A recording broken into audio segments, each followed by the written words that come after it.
중장기적으로 수입처를 다각화하는 방안을 신속하게 추진해 주시기 바랍니다. 어려운 시장 환경을 악용해서 매점 매석이나 불합리한 폭리를 취하려는 시도를 강력하게 단속하고 이에 대해서 단호하게 대응할 필요가 있습니다. 국가적 위기 상황을 이용해서 다른 사람들의 고통은 아랑곳도 하지 않고 이익을 취해보겠다는 이런 일들이 벌어지는 것 같습니다.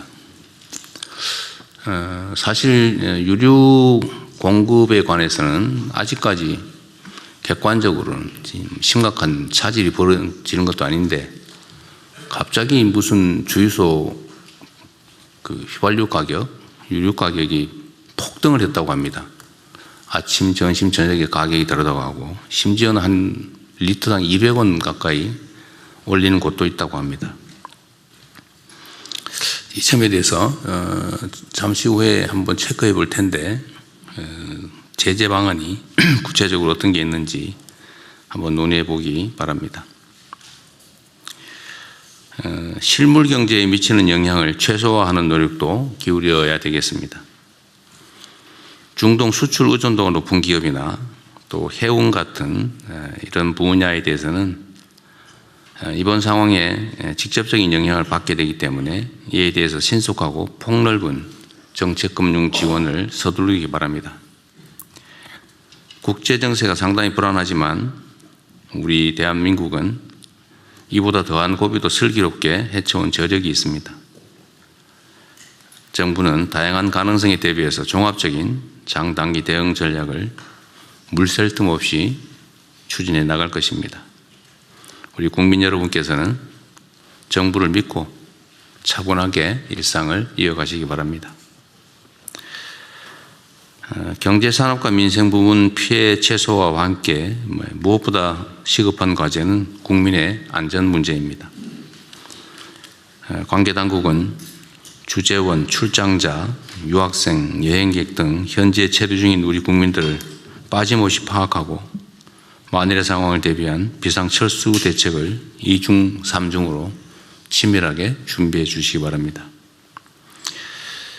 특히 현지 국민들의 안전을 수시로 확인하면서 필요한 경우에는 우방국들 간의 공조를 바탕으로 신속하고 안전한 철수 계획을 수립해서 시행하기 바랍니다.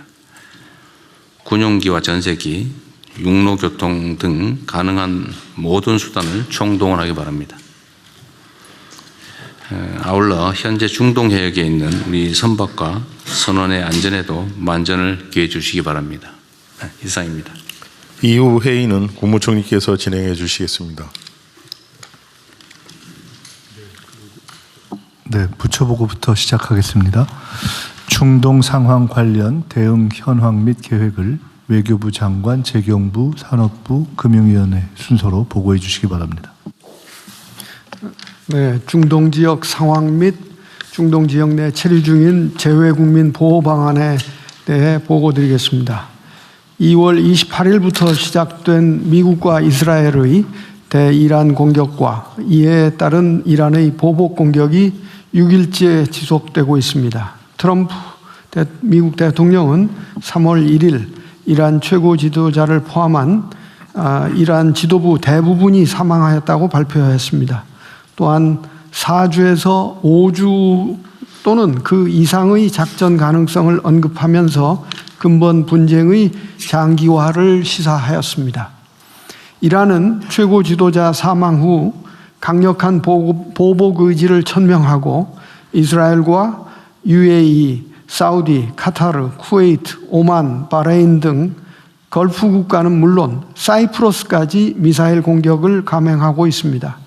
또한 호르무즈 봉쇄 위협, 항공, 항만 등 공격을 통해 유가 급등, 물류 차질, 항공 대란을 야기시켜서 글로벌 경제에 심각한 영향을 가하려고 합니다. 이러한 가운데 외신들은 사망한 최고 지도자의 차남인 무스타파 하메네이가 새로운 최고 지도자로 선출될 가능성이 유력하다고 보도하고 있습니다. 이제 미국과 이란 간의 대화 가능성에 대해서도 예의주시해야 될 것으로 보입니다. 한편 확전에 대한 우려도 지속적으로 고조되고 있습니다. 레바논의 헤즈볼라와 이스라엘 간의 상호 공방이 진행 중이며 또한 오늘 이라크 쿠르드족 전투원들이 이란에 대한 지상전을 시작했다는 보도가 나오고 있어서 그 사실 여부와 동향을 면밀히 보고 있습니다. 특히 자국 내 민간인과 민간 시설이 공격받은 걸프 국가들은 공동으로 이란을 규탄하면서 우리를 비롯한 국제사회의 외교적 지원을 요청하고 있습니다. 대다수 국가들이 자제와 긴장 완화를 촉구하는 가운데 현재까지 이란, 러시아, 파키스탄, 북한이 미국과 이스라엘의 공격을 규탄하였습니다. 중국은 규탄까지는 나가지 않고 깊은 우려를 표명하였습니다. 한편 EU를 중심으로 서방 국가들은 이란 핵무기 개발에 대한 심각한 우려를 표명하면서 이란의 무차별적 민간 시설 공격을 규탄하고 있는 상황입니다.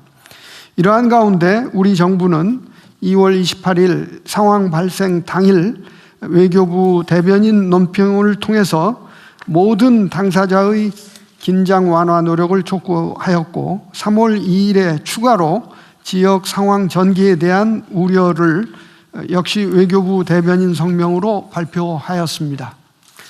현재 상황이 유동적이고 시시각각으로 변하고 있으며 이런 상황에서 외교부는 중동 상황 전개에 대해 우방국과 정보를 교류하면서 지속적으로 면밀히 주시해 나갈 예정입니다. 현재로서는 확전 가능성, 전쟁의 장기화 가능성을 모두 배제할 수는 없다고 봅니다. 이어서 재외국민 보호 조치에 대해 보고드리겠습니다. 외교부는 장관을 본부장으로 하는 재외국민 보호대책본부를 가동하고 재외국민 보호를 위해 총력 대응하고 있습니다.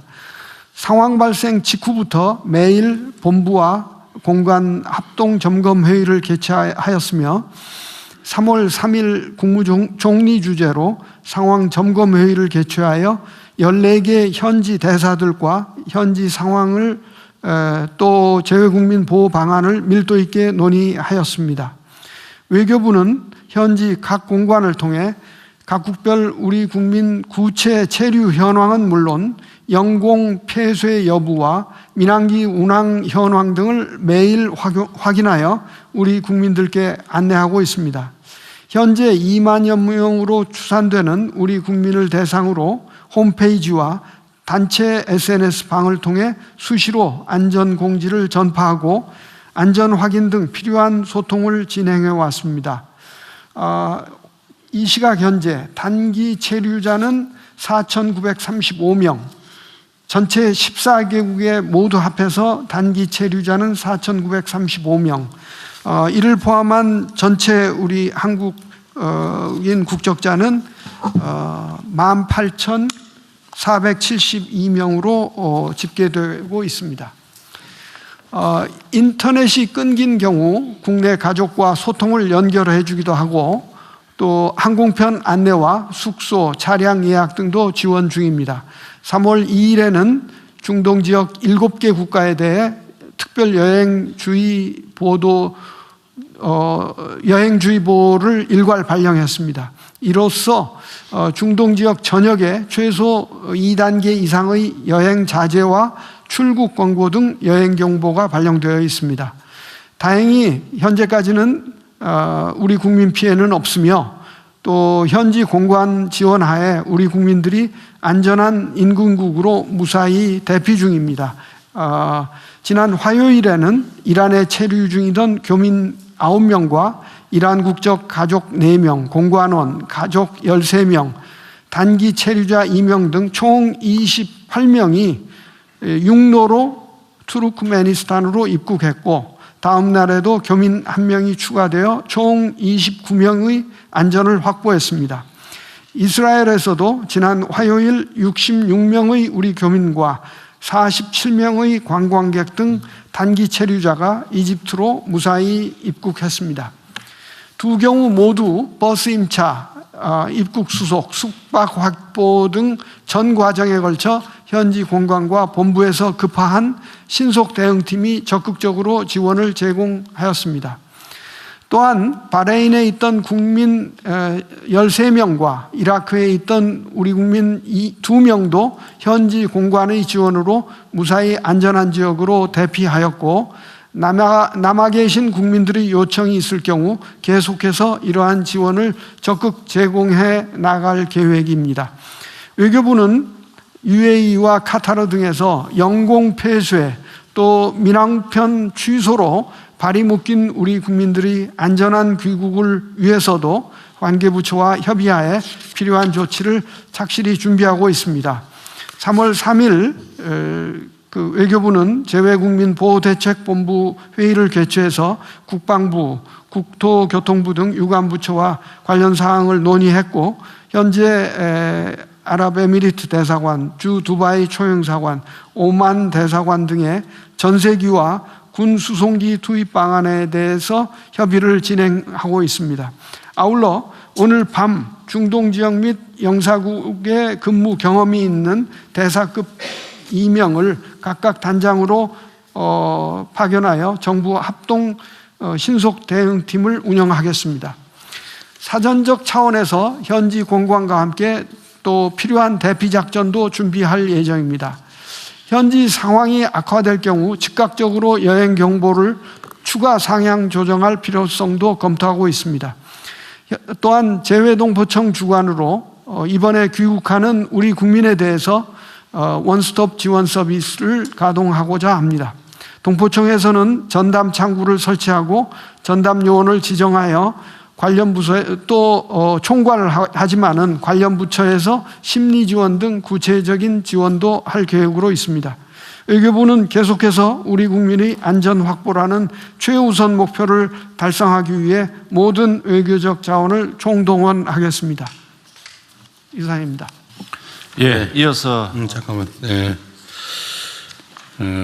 어쨌든 재외국민 안전보호 문제는 우리 국민들의 관심도 클 뿐만 아니라 실제로 피해가 발생할 경우에 국가의 책임 문제가 야기될 수도 있기 때문에 지금까지도 아주 잘 해오고 계신데 향후에도 철저하게 또 신속하게 대응할 수 있도록 만전을 기해 주시기 바랍니다. 네. 예, 이어서 재경부 장관 보고 드리겠습니다. 중동 상황 관련한 경제 분야 대응 현황과 대응 방향에 대해서 보고 드리겠습니다. 그간의 대응 현황입니다. 중동 상황 발생 직후부터 범정부가 총력으로 대응해 오고 있습니다. 매일 그동안 국무총리 주재로 중동 상황 관계장관 회의를 개최했었습니다. 그래서 중동 상황에 대한 부처별 조치 사항을 모니터링하고 꼼꼼하게 챙겨왔습니다. 경제 분야에 있어서는 제가 관계부처 합동으로 24시간 모니터링 및 대응 체계를 구축해 왔습니다. 첫 번째, 경제 상황 및 공급망 방향에 있어서는 매일 시장 개정 전에 모니터링 및 대응 체계를 구축했습니다. 재경부뿐만이 아니라 해수부, 중기부, 기후부 등 관계부처가 매일 점검을 했다는 말씀을 드리겠습니다. 국제에너지반에 있어서는 그 상황 발생 당일 산업부 장관 주재로 비상상황점검회의를 했고요. 매일 석유, 가스, 수급 현황, 업계 역량 등을 지속적으로 점검해 왔습니다. 금융시장반에 있어서는 금융위원장 주재로 시장상황 점검회의를 개최해서 금융시장 동향 점검, 그다음 시장 안정 조치 및 수출 중기 금융 지원 방안도 마련했습니다.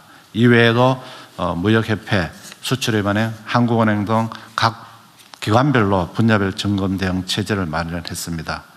그 표에서 보시는 바와 같이 외교부의 동향반과 연계해서 저희들이 세계 반별로 대응해왔다는 보고를 드리겠습니다. 다음 쪽입니다.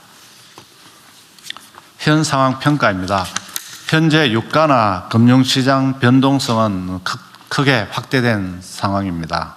그래서 향후 상황 전개에 따라서는 실물 경제에도 영향 가능성이 있기 때문에 면밀하게 지금 지켜보고 있는 상황입니다. 먼저 에너지 가격입니다. 호르무즈 해협이 사실상 봉쇄된 그런 상황 하에서 금일 아침 8시 기준으로 자료를 보고 드리면 브렌트유는 82.4불, 그 다음에 서부 텍사스유는 74.5불로 어제 22시 기준입니다만 오늘 8시 기준으로는 76불로 올랐습니다. 두바이유는 80.4불로 유지해서 상황 전 대비해서는 한 13% 정도 에너지 가격이 올라 있는 상황입니다. 시장 상황입니다.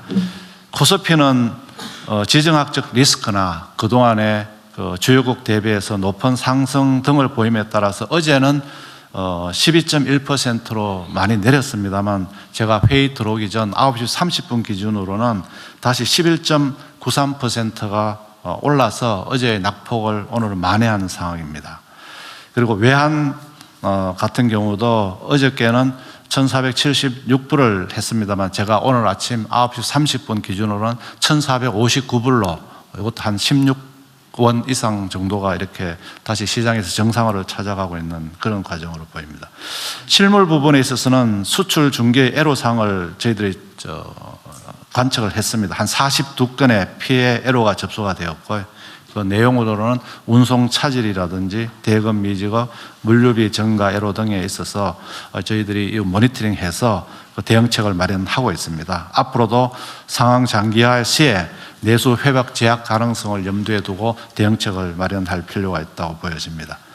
안전에 있어서는 중동 지역에 운항하는 선박선원 그리고 건설 근로자들의 안전 확보에 정부가 적극적으로 대응해 왔습니다. 현재 호르무즈 및 인근 해역에는 38척의 배가 있고 호르무즈 해협 4척에는 26척의 선박이 위치하고 있습니다. 현재까지 우리 선박에 피해는 없는 상황입니다. 그리고 건설 근로자의 경우는 현재 289개 사업장에서 45개사 2,592명의 건설 근로자들이 근무 중입니다. 대사관과 정보 공유 등을 통해서 현재 대피 중에 있으며 안전지역은 공사를 재개할 그런 예정으로 있습니다. 향후 대응 방향입니다. 앞으로도 정부는 관계기관 간 긴밀한 공조를 통해서 실물, 금융, 에너지 모든 분야에 있어서 지속 점검하고 이상 징후 발생 시에는 기민하게 대응하도록 하겠습니다. 에너지는 중동 외의 물량 확보도 추진하고 해외 생산분 도입, 그 다음에 공동 비축 우선 구매권 행사 등 비상 매뉴얼을 철저히 준비하도록 하겠습니다. 필요시에는 비축류도 신속하게 방출하도록 하겠습니다. 시장은 오늘 오전으로는 시장 불안 심리가 다소 진정되었습니다만 상황 진전에 따라서는 또 시장 쏠림 확대가 나타날 수도 있기 때문에 상황별 대응 계획을 마련해서 시장 안정 조치를 하도록 하겠습니다. 좀 전에 대통령께서 말씀하신 바와 같이 100조 원 플러스 알파의 채권 시장 안전 프로그램도 마련해 두고 있다는 말씀을 드리겠습니다. 외환의 경우도 오늘 아침에는 진정세를 보이고 있습니다만 앞으로 쏠림 현상이 확대되지 않도록 원달러 움직임을 각별히 경계감을 가지고 예의주시하고 필요시 적기 대응 조치를 하도록 하겠습니다. 실물 분야입니다. 물가는 최근 휘발유 가격의 과도한 인상 등 현상이 나타나고 있습니다. 이런 부분에 대해서는 집중 점검을 해서 민생 물가 특별 관리 품목 관련해서 담합 또는 불공정 행위 등에 대해서는 엄단을 하도록 하겠습니다. 오늘 오후에 긴급 민생 관련 관계부처 장관회의를 소집해서 점검하고 시정 조치를 바로 하도록 하겠습니다.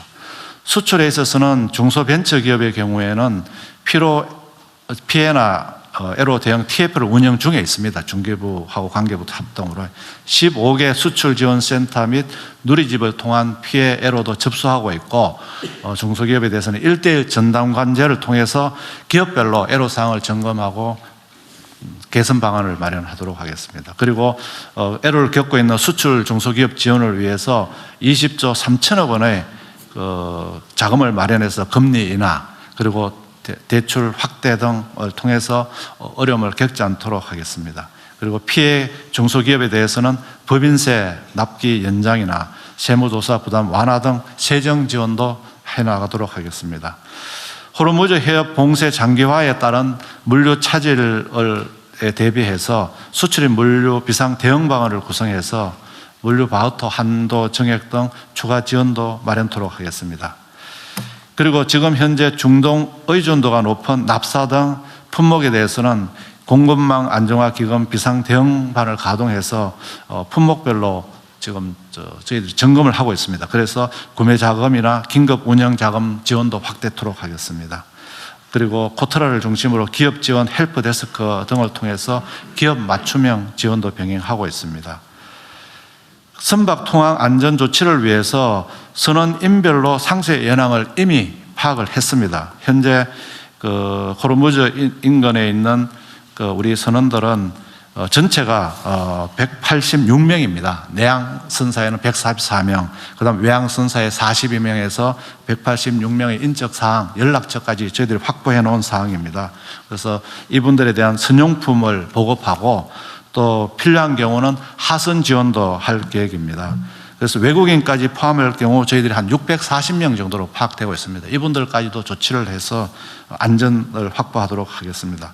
건설 근로자의 경우에도 비상대책반을 가동 중에 있습니다. 그래서 긴급한 경우 대피 지원을 하고 상황 종료 후에는 비용 분쟁 해소 등을 위한 정책 금융도 차질 없이 지원토록 하겠습니다. 현재로서는 중동 상황을 저희들이 예단하기 어렵습니다. 정부는 단기적인 대응은 단기적 대응대로 또 장기화에 대비해서 경기, 민생 안정 대책, 추가 대책도 적치 마련해서 시행토록 하겠습니다. 이상 보고를 마치겠습니다.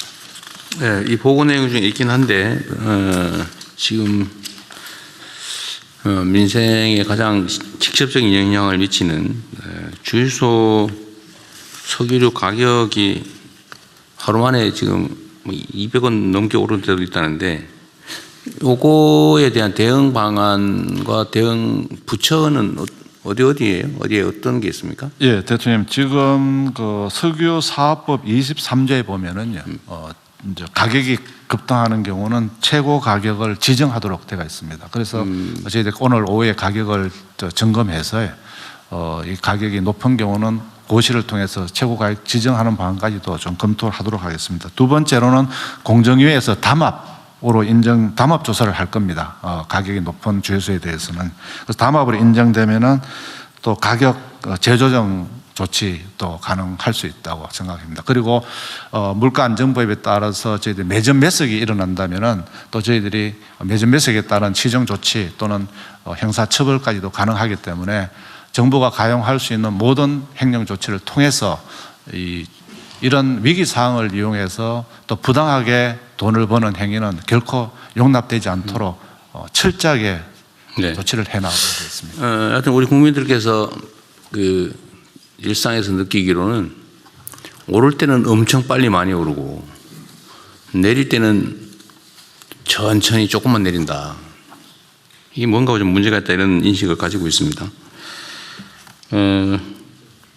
실제로 지금 현재 상태로 지금 호르무즈 해협 봉쇄나 뭐 국제 유가, 원유 유가 상승이 있긴 한데 그게 국내에 실질적으로 영향을 아직은 미치고 있지 않은 상태잖아요. 이제 네, 미칠 걸로 예상이 된다 이런 정도인데. 네, 그렇습니다.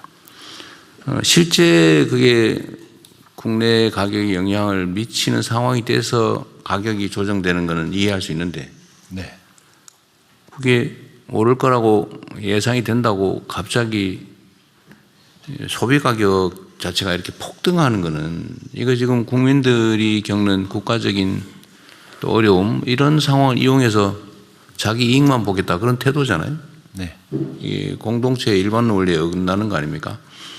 우리 국민들은 사실은 무슨 사재기나 이런 것도 안 하실 만큼 시민 의식 수준이 높은데 이런 상황 이용해 가지고 그 돈을 좀 벌겠다고 혼란을 주는 것에 대해서는 엄정하게 대응해야 될 것 같아요. 네, 엄정하게 대응하겠습니다. 뭐 아무리 돈이 막이라고는 하지만 이게 너무 심한 것 같습니다. 최고 가격 지정도 이전에는 잘 안 했던 것 같긴 한데 네. 옛날에 했냐 안 했냐는 중요한 게 아니고 네.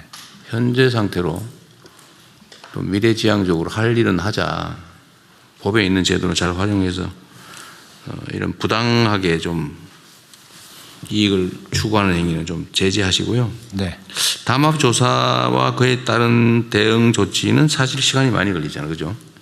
뭐 필요하면 하긴 하되 지금 당장 할 수 있는 게 뭔지 한번 고민해 봐 주시고요. 네. 매점 매석 부분 조사 처벌도 마찬가지 아닙니까? 네, 그렇게 하도록 하겠습니다. 네, 이 행정처분은 물론 이게 최고가 지정도 일종의 행정처분인데 그거 말고 이렇게 부당하게 과도하게 가격을 올려서 부당한 이익을 취하는 행위에 대한 무슨 영업정지나 아니면 뭐 과태료 부과나 과징금 부과나 이런 제도는 없어요? 예, 현재는 알겠습니다. 그럼 필요하다면 제도까지도 마련하는 아니 마련하는 게 현재 상태로 혹시 예, 지금 공정위에서 아, 예. 가격 전국적으로 지역사무소 다 가동해서 가격 모니터링 중입니다. 그래서 가격이 지금 많이 오른 지역이 있거든요. 그런 지역들을 중심으로 해서 담합 조사에 좀 신속하게 공정위 네. 조사를 시작하면 그 관련한 제재도 신속하게 내릴 수 있습니다. 근데 시간이 꽤 걸릴 것 같아서요. 이게 지금 어제부터 이미 당장 엄청나게 휘발유 경유 가격을 올렸다는데 그 주유소들은 이제 그렇게 영업 규모가 작기 때문에요. 조사도 좀 신속하게 할 수 있습니다. 대통령님, 그 산업부에서 추가로 좀 보고를 드리겠습니다. 부총리께서 말씀하셨듯이 그 석유 사업법에 이런 상황에서 단속하고 점검할 수 있는 그런 근거가 있고요. 지금 그 산업부, 공정위, 재경부, 국세청 등 그 관계부처 합동으로 범부처 석유시장 점검단이라는 것을 운영을 하고 있습니다. 근데 이거를 저희가 지금 더 강화해서 3월 6일부터 석유관리원, 경찰청, 지자체 등 관계기관이 협력해서 월 2,000회 이상 강력한 그 특별기획 검사를 실시하려고 합니다. 네. 그래서 주유소 직접 방문하고 그 예고 없이 방문하고 하면서 이게 정량에 미달하거나 그 담합이나 이런 거는 물론이거니와 정량 미달, 뭐 가짜 석유 판매 이런 부분에 대해서는 그 행정 권한에 따라서 이제 철저히 단속을 해 나갈 계획이고요. 지금 말씀하신 대로 만약에 그 품질 기준을 위반할 경우에는 1회 경고 그리고 2회 사업 정지 3개월을 할 수가 있습니다. 또 가짜 석유 판매 시에도 1회 사업 정지에 3개월 할 수 있고요. 정량 위반 시에도 1% 초과 시에는 사업 정지 2개월을 할 수가 있습니다. 그래서 이런 행정조치 권한을 그 활용을 해서 철저하게 단속을 하도록 하겠습니다. 그건 좀 시간이 걸리겠지만 철저하게 하도록 하시고요. 뭐 말씀하신 것 관련해서 가짜 석유를 팔거나 뭐 이러면 한두 달 정지가 아니라 그 사업을 한 뭐 6개월 한 1년 하든지 취소를 시키든지 해가지고 못하게 해야 되는 거 아닙니까? 어쨌든 그건 나중에 고민하고 지금 당장의 문제니까 제가 궁금한 거는 부당하게 가격을 높이 책정해서 받는 행위는 예를 들면 우리가 바가지 요금에 대해서 영업정지 취소 뭐 이런 거 하잖아, 그죠? 석유류 판매 사업자에 대해서는 그 소위 바가지, 이거 바가지 아니에요, 지금. 위기 상황을 악용한 바가지인데 이 바가지 행위에 대해서 제재하는 행정처분 근거는 없냐 그 말이죠. 지금 그 가격 담합에 대해서는 공정위원장 아니, 담합 말고. 예. 뭐 담합 안 하고 난 내가 이제 위험한 위기니까 나 높이 비싸게 받겠다 이런 행위에 대해서 바가지를 씌워보겠다. 나 혼자 각계 주유소들이 그렇게 할 수도 있잖아요. 거기에 대한 제재 방법은 없냐 그 말이죠. 그걸 이제 핀포인트로 할 수 있는 거는 지금 없는 것으로 지금 알고 있습니다. 그러니까 이게 예를 들면 음식점에 가격을 바가지를 씌운다. 관광지에 손님 많이 오니까 바가지 씌워야지. 이런 거 지금 제재하잖아요. 예. 근데 이 석유류 판매에 대해서는 이게 바가지 아닙니까? 예. 이 바가지에 대해서는 제재할 법적 근거가 현재는 없다는 겁니까? 담합을 하거나 뭐 이상한 다른 거 안 하면 그냥 정상적인 석유류 제품을 사람들이 불안하니까 비싸게 받아야지 이래가지고 올리는 행위에 대해서는 제재할 방법이 없다 그 말인가요? 예. 현재는 그런 부분에 대해서 제재하는 방안은 지금 없는데 지금 대통령이 말씀하신 그런 부분이 그런 부분에 대한 미비점을 저희가 추가로 검토해서 그런 부분에 있어서도 그 행정 조치를 할 수 있는 그런 네. 부분을 그러면 있는지 한번 다시 한번 점검해 보시고요. 만약에 없다면 이런 게 과거부터 계속 있었는데 일종의 위기 상황이나 뭐 이런 상황이 되면 사실 막 바가지를 씌웠단 말이에요. 그 뭐 당연한 걸로 생각하고 그냥 어쩔 수 없다 이렇게 넘어갔는데 그럴 일이 아닌 것 같아요. 이 물가 문제는 어쨌든 석유류 판매도 허가제도 지금 현재 허가제도죠. 네. 신고제도입니까? 주유소 설치하는 거? 예, 신고제도입니다. 신고세요? 어쨌든 그 무제한적으로 뭐 허용하는 건 사실 아닐 텐데 이렇게 우리 공동체 위기가 도래했을 때 그걸 이용해서 뭐 많은 사람들 해를 끼치면서 나만 잘 살아야 되겠다. 이번 기회에 돈 좀 축적해야 되겠다. 이런 거 못하게 해야 되잖아요. 그게 우리 공동체의 기본적인 건전한 상식인데 그건 한 번 더 체크하고 그에 대한 제도가 없으면 제도도 만들고. 그 관련해서 그 시장 지배적 사업자의 경우는 가격 남용 행위를 규제할 수는 있습니다.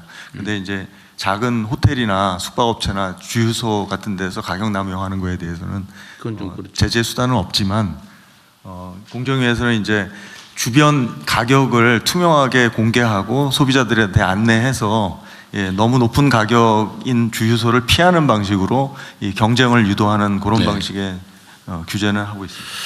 예, 그 관련해서 법률 부분 간단히 말씀드리겠습니다. 뒤에 민정수석입니다.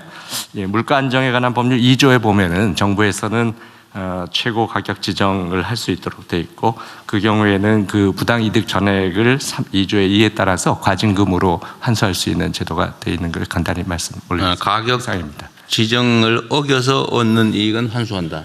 예, 그렇습니다. 그럼 현재 상태로 할 수 있는 건 가격 지정을 빨리 하는 거네요. 최고 가격 지정을. 예, 그게 최고 가격 지정을 하게 돼가 있는데 보니까 요거는 그 과거에는 보니까 석탄, 뭐 연탄 등을 아주 예외적으로 운영한 사례가 있습니다. 네. 지금도 뭐 예외적 상황이니까 최고 가격 지정을 일률적으로 전국적으로 하면 또 문제가 될 테니까 네. 지역별로 네. 뭐 유류 종별로 네. 좀 현실적인 최고 가격을 신속하게 지정을 하도록 하십시오. 그러면 그리고 내 얘기를 들어보니까 어쨌든 바가지 유류대 바가지는 현재로선 단속이 불가능한 것 같은데 행정 처분은 불가능한 것 같은데 그 제도도 좀 신속하게 점검해서 좀 만들어 보시죠. 뭐 유류만 이렇게 방치할 일은 아닌 것 같습니다. 예, 대통령님, 그 혁신본부장입니다. 예. 그 최고 가격 지정하는 것보다 차라리 그 시민들이 매입 가격을 알 수 있도록 약간이라도 공개를 하게 되면 폭리를 취하는지 알 수 있을 테니까 오히려 주유소 매입 가격을 알 수 있는 방법을 알려주는 게 더 나을 것 같습니다. 그것도 좀 준비하려면 시간이 좀 걸릴 테니까요. 뭐 예를 들면 객관적인 가격 정보를 제공하는 거, 그건 뭐 홈페이지를 하나 만들든지 아니면 비교 사이트를 하나 만들든지 좀 그렇게 한번 해보시죠. 하여튼 최고 가격 지정이 지금 현재로서는 가장 신속하게 할 수 있는 현실적 조치 같습니다. 너무 망설이지 말고요. 예. 뭐 손해보게 할 일은 아니지만 부당하게 취하지 않게 그렇게 하겠습니다. 그렇게 하십시오. 네. 네, 이어서 그 국제 에너지 분야 보고 드리겠습니다. 현재 그 중동 상황으로 원유, 천연가스 등 국내 에너지 가격이 상승 중이고 또한 그 유조선 및 LNG선의 호르무즈 해협 통항에 차질이 발생하고 있는 상황입니다. 호르무즈 해협은 그 원유의 69%, 천연가스의 19.5%를 도입하는 중요한 에너지 공급 루트인데 현재 그 중동 상황 악화로 우리나라 유조선 7척 그리고 LNG선 1척의 이 호르무즈 통과가 지금 모두 멈춘 상태입니다. 비축 현황은 석유의 경우 1.9억 배럴 이상을 우리가 비축하고 있습니다. 지금 IEA 즉 그 국제 에너지 기구의 기준에 따르면 요거는 208일 정도의 비축량에 해당을 합니다. 동 에너지 기구는 그 최소 권고 기준으로 90일을 그 권고하고 있는데 이거에 그 비해서는 약 2.3배의 비축량을 우리가 보유하고 있는 상태고요. 이 천연가스의 경우도 지금 카타르산 물량이 지금 도입되지 않더라도 저희가 호주, 미국, 말년 등 다양한 그 소스로부터 지금 계약 물량을 계속 받아들인다라고 하면 11월 하순까지는 사용이 가능한 그런 상황입니다. 그간 산업부와 그 범부처 공동으로 중동 지역 불확실성에 선제 대응하기 위해서 비상 상황 점검 회의를 추진하는 등 일일 점검 체제를 유지를 해왔고 향후에도 이 범부처 공조 체제를 강화할 계획입니다. 향후 대응으로는 먼저 그 대체 수입선 확보, 석유공사 해외 생산분 도입 등을 통해 석유 비축을 확대하고 중동산 천연가스 도입 중단에 대비하여 가스공사의 해외 지분 물량과 현물 구매를 통해 안정적인 수급 관리에 최선을 다하겠습니다. 둘째는 지금 최근 국내 주유소 가격이 크게 인상된 바 매점 매석 방지, 그리고 바가지 등, 그리고 또 가짜 석유 등의 그 불법 석유 유통 방지를 위해서 공정위 등 범부처 합동으로 3월 6일부터 불법 석유 유통 특별 점검 등 무관용 원칙으로 엄단하도록 하겠습니다. 셋째로는 그 국민 경제에 미치는 영향을 최소화하기 위해서 만약의 경우에 대비해 비축유 그 세부 방출 계획을 수립 중에 있으며 수급 위기 악화 시에 즉시 대응하도록 하겠습니다. 현재 이런 그 에너지 비상 상황에 대한 그 엄중한 상황 인식하에 앞으로도 빈틈이 없도록 총력 대응하겠습니다. 네. 지금 우리나라는 원유 석유 비축 물량이 208일분이 있다 그 말이죠. 이거는 논리적으로 말하면 208일간은 수입이 전면 지금 제한돼도 일상적으로 사용하는데 문제가 없다 그 말이죠. 그렇습니다. 네. 예. 7개월분이 있다는 거죠. 예, 그렇습니다. 전 세계 기준으로도 가장 많이 비축하고 있는 것 같기도 하네요. 예, 굉장히 그 한 5, 6위 하여튼 상위에 우리가 해당되고 있습니다. 하여튼 우리 국민들께서 이거를 당장 수입에 차질이 생기면 사용에 당장 차질이 발생할 것처럼 생각하지만 사실은 아니다. 예. 완전 제한돼도 7개월 동안 쓰는데 문제가 없다 그 말이잖아요. 네, 그렇습니다. 어쨌든 이거 국내 비축유 사용도 거의 뭐 사용한 일이 없어 보이는데. 네. 어쨌든 이것도 뭐 위기 상황을 대비한 거니까 그 시중에 부족함이 없도록 잘 운영하기 바랍니다. 예, 그렇게 하겠습니다. 다 됐나요? 다른 네. 그럼 네, 금융위원장입니다. 예, 금융시장 비상대응 상황 보고 드리겠습니다. 첫째, 국내 금융시장 동향입니다. 주식시장 살펴보면 국내 증시는 높은 변동성을 지금 나타내고 있습니다. 그 이유는 중동 상황 불확실성에 따른 위험 회피 심리, 특히 그 높은 상승세에 따른 차익 실현 수요 등이 주요 요인입니다. 그 작은 글씨를 보시면 금년도에 2월까지 주요국 중에 우리나라 증시가 제일 많이 올랐습니다. 48.2% 올랐고요.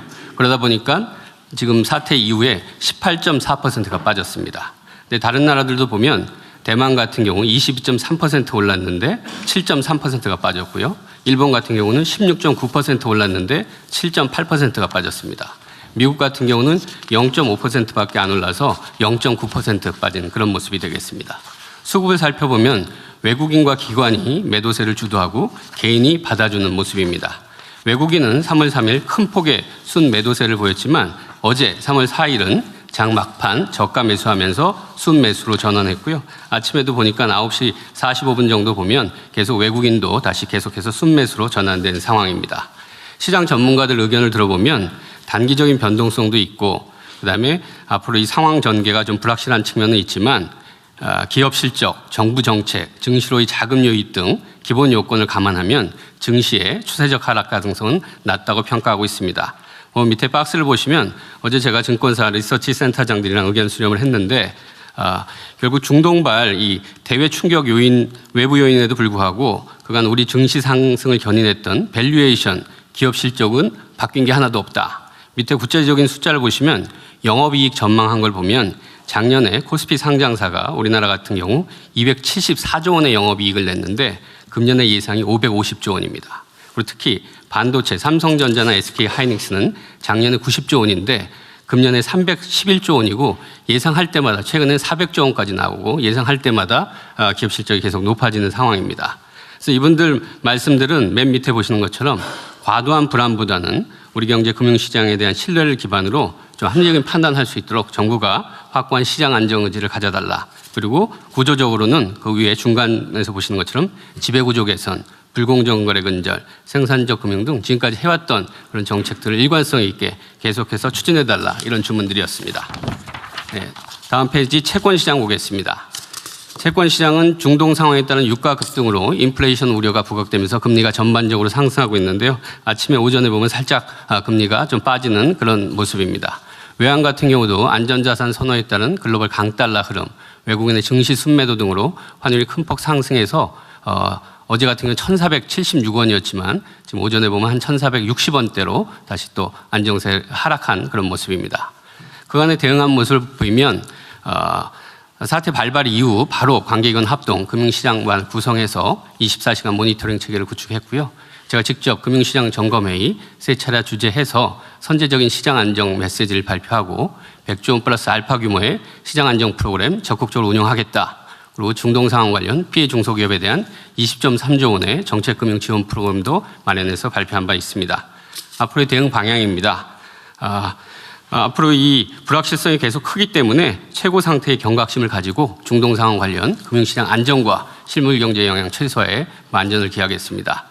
중동 상황이 장기화될 경우라든지 여러 가지 상황들을 봐가면서 지금 100조 원 플러스 알파 시장 안정 프로그램도 더 규모가 확대할 필요가 있으면 확대하도록 하겠습니다. 그리고 시장 불안감에 편승한 가짜뉴스 유포 등 시장 교란 행위를 면밀히 감시하고 적발 시에는 무관용으로 엄단하도록 하겠습니다. 그리고 금융권의 중동 상황 피해 중소기업에 대한 자금 지원의 경우에는 그 은행권에서 담당자들이 적극적으로 할 수 있도록 면책까지 적용해서 적극적인 지원을 유도하도록 하겠습니다. 이상 보고 마치겠습니다. 네, 뭐 준비들 잘하고 계신 것 같아서 다행입니다. 전체적으로 보면 이게 시장이라고 하는 게 그 심리에 많이 좌우되는데 어쩌면 이번이 좋은 기회일 수도 있죠. 우리 옛말에 그런 말 있잖아요.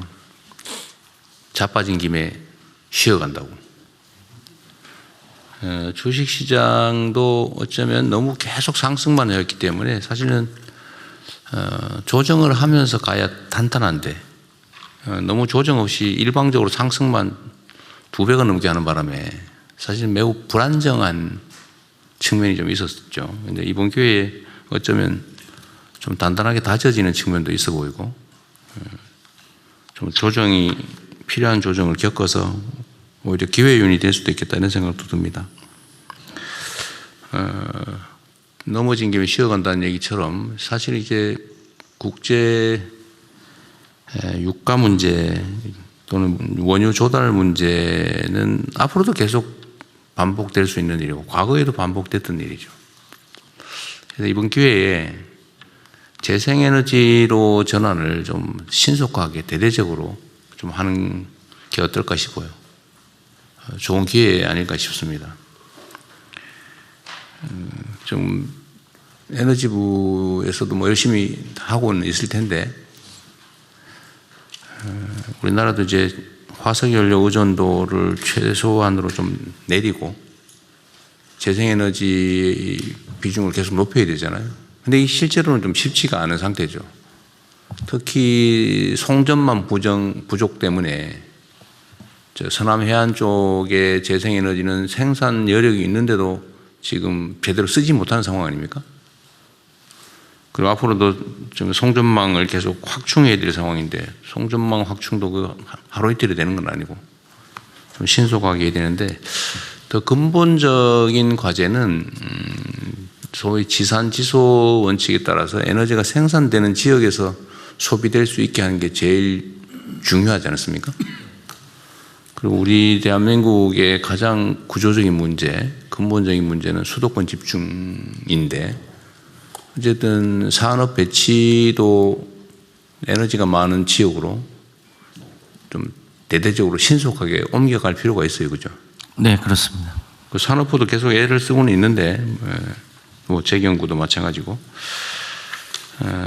이번 기회에 좀 인식도 바꾸고 이 화석연료에 의존하는 게 바람직하지도 않을 뿐만 아니라 대외적 불안정 요소가 크니까 의존도를 최소화해야 된다라는 걸 우리가 이제 모두가 느끼는 거 아닙니까?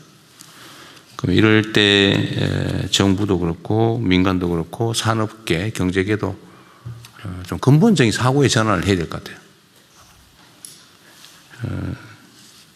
너무 수도권이 다 집중돼서 전기를 지방에서 생산해가지고 수도권으로 옮긴다고 막 송전망을 대대적으로 건설한다고 하니까 주민들은 반대 시위하고 또 국토 불균형은 점점 악화되고 또 생산 비용이 올라가가지고 산업 발전도 지체되고 다 문제잖아요.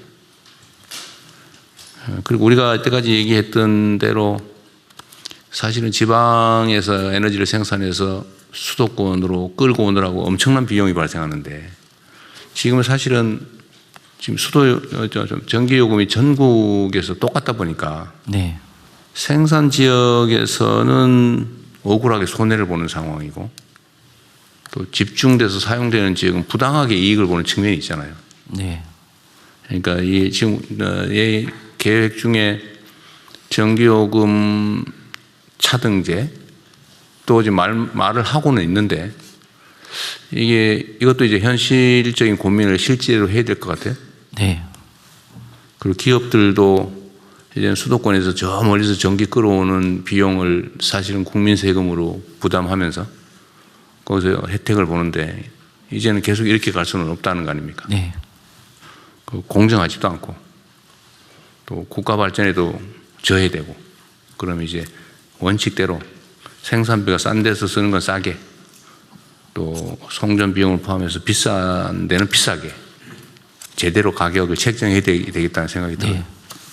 그래서 전 부처들이 산업경제 관련 부처들은 이번 기회에 사실은 위기를 기회로 활용하는 게 언제나 중요한데 위기를 위기로 방치하고 끌려다니면은 그야말로 우리도 낙후할 수밖에 없고 오히려 이 위기는 모든 사람이 겪는 모든 나라가 겪는 상황이기 때문에 이 위기를 이제 기회로 누가 더 빨리 전환하느냐에 따라서 경쟁의 판도가 바뀌잖아요.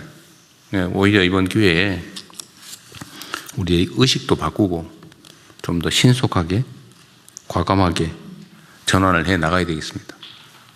네. 산업부도 마찬가지죠. 산업부도 지금 장관이 지금 캐나다 가셨죠? 그렇습니다. 네, 차관이 나오셨는데 산업부도 노력은 하고 있는 건 아는데 좀 더 가속화할 필요가 있겠습니다. 예. 재경부도 마찬가지죠. 네.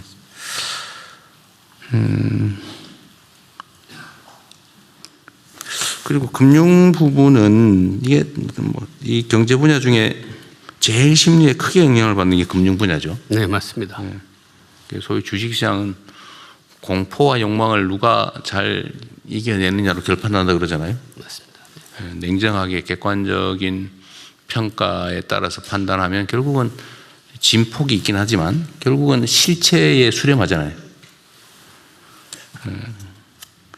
그래서 혹시 이런 게 있을 수 있는데 어제 100조 원 플러스 알파의 안정기금을 준비한다. 아주 잘하신 것 같고요. 그런데 이게 혹시라도 오해를 사서 주가를 직접적으로 떠받치겠다고 오해하는 경우가 있을 수 있는데 그건 아니죠. 네네. 그렇게 하면 안 되죠. 네, 요거는 100조 원 플러스 알파는 채권 시장이랑 단기 자금 시장용으로 하는 거고요. 그렇죠. 네. 그러니까 구조적으로 문제가 없는데 일시적으로 비정상이 발생할 때 그걸 교정하기 위한 거지. 억지로 가격을 지지하거나 그러려고 하는 건 아니죠. 그렇습니다. 그렇게 하면 안 돼요. 네네. 예, 이 자금시장, 채권시장 아까 금융위원장 말씀들 하는 거고, 네. 뭐 일부에서 말하는 증권시장 안정 그런 개념하고 전혀 다른 겁니다. 네, 옛날에는 뭐 주식 가격을 떠받치기 위해서 어거지로 사거나 뭐 이런 거 했는데 그런 거 하면 안 됩니다. 완전히 다른 게 아니에요. 우리가 경제 체제를 제대로 바꾸고 또 시장의 불공정성, 불합리성을 제거해서 정상 가격에 수렴하게 만들려고 하는 거잖아요. 대한민국의 주식시장은 전 세계적으로 저평가되어 있다는 건 온 동네가 다 아는 건데 우리가 지금까지 운명적으로 받아들여 왔잖아요. 한국이니까 싸, 원래 싸. 그러니까 우리나라에 상장도 안 하고 해외에 상장하려고 그러고 똑같은 회사가. 근데 이거를 지금 우리가 고쳐가는 중이고 정상화 과정이라는 거 아닙니까? 그래서 이것도 역시 일종의 기회 요인으로 좀 활용을 해서 여전히 지금 저평가 상태라고 보여지기 때문에 그 이유도 우리가 다 알잖아요. 예를 들면 지배구조가 좀 이상하다. 지배권이 남용된다. 지배경영권이. 그거 빨리 정리해야 되고 또 시장의 불투명, 불공정성 뭐 주가 조작을 하거나 무슨 미리 정보를 알아가지고 자기는 사놓고 나중에 뭐 기사 쓰고 팔고 막 이런 거 있잖아요. 통정 매매해가지고 어거지로 가격을 올리고 가짜 정보 유포해가지고 시장 조작하고, 이제 이런 걸 철저하게 지금 제거해야 된다. 그리고 이제 뭐 우리 한반도의 군사 안보적 리스크, 남북 관계가 불안정해지면 경제가 악영향을 미치는 뭐 그런 것도 제거하고, 그건 우리가 할 일이고, 산업 경제 정책을 적절하게 잘 만들어서 우리 산업 체질을 바꾸는 거, 경제 체질을 바꾸는 거, 국토 불균형을 시정하는 거, 뭐 이런 것들을 통해서 근본적으로 체질을 강화하는 거, 이게 이제 문제 해결의 근본적인 방법이죠. 그래서 역시 넘어진 김에 옷도 바꿔 입고 쉴 뿐만 아니라 옷도 갈아입고 해야 되니까 그 시장 비정상 상황을 교정하는 입법도 좀 계속 더 강력하게 좀 추진을 하면 좋겠어요. 지금 뭐 그 주가를 일부러 상속을 대비해서 뭐 누르고 있는 거를 지금 시정하기 위한 입법도 지금 준비를 하고 있을 텐데, 뭐 그거 포함해서 해야 될 일이 아직도 엄청 많잖아요.